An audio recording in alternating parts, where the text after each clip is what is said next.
The Christmas parade in Selma, Alabama this year was a political affair. Doug Jones didn't miss the historical significance of the setting. Whenever I come to Selma, I feel a special relationship with this city because of the civil rights heritage here. Jones is a former U.S. attorney. He prosecuted the KKK members involved in the 16th Street Baptist Church bombing that killed 4 black girls in the 1960s. The case is his greatest professional achievement and a centerpiece of his campaign. We were able to convict 2 old Klansmen for the murder of those 4 children.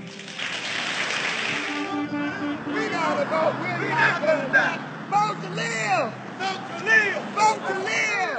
Faya Rose Touré is a longtime civil rights activist from Selma who's working to get out the black vote. She took us to a part of Selma where parades and politicians don't usually go. This part of Selma is called East Selma. A major part of Selma, it looks like this. Yeah. And so many of our elected officials, you know, like when I was growing up, my mama said, put on your best clothes, show the best part of the house. Right. So, where's the politicians, unfortunately, want to show the best of Selma. I understand that. But what they don't realize is if people don't see the poverty, they can't respond to it. Being ignored isn't new to the residents of East Selma, and it's made them cynical about the political process. Yeah, it is. You plan to vote? Yeah. Okay, well, do you think most people in the neighborhood would vote? Tell the truth. No. That Most question. of them just don't want to be bothered. And they don't want to be bothered because they don't see the conditions of their lives changing. There's no jobs, there's nothing to do. I mean, so basically the only thing they did was pave these streets. Playgrounds closed down. I mean, you just look at the neighborhood, it's just going down. Jones is doing your traditional black voter outreach, visiting some African-American churches and neighborhoods, appearing with prominent community leaders like Randall Woodfin, Birmingham's popular new mayor. Y'all give it up for Doug Jones. But that's the crux of Jones's problem. Democrats have done this type of campaigning for decades, and many black voters don't know what makes Doug Jones different from the generation of Democrats that preceded him. Are you going to vote for Doug Jones or Roy Moore? Who, me? Yeah. Man, listen, I love to vote, and I would vote anybody. I ain't going to vote for neither one. I don't know no Doug Jones. That man ain't came right here and spoke to us, to the people. We the people. Well, see, we on that old 1960 where you got to get out and vote. We have done that, man. Ain't no changes. When the last time you voted, man? Man, I just voted for the mayor election, sir. Why did people vote for him, but nobody's excited about Doug Jones? Why would about Doug Jones? Oh, no, they got answers for that. Give them. I don't hear about talking. Because Roy Moore got found out he was free. No, I don't know about Doug Jones. No, but see, what really? Jones has placed some ads in black media, but Faya says they're not enough, and she thinks that's intentional.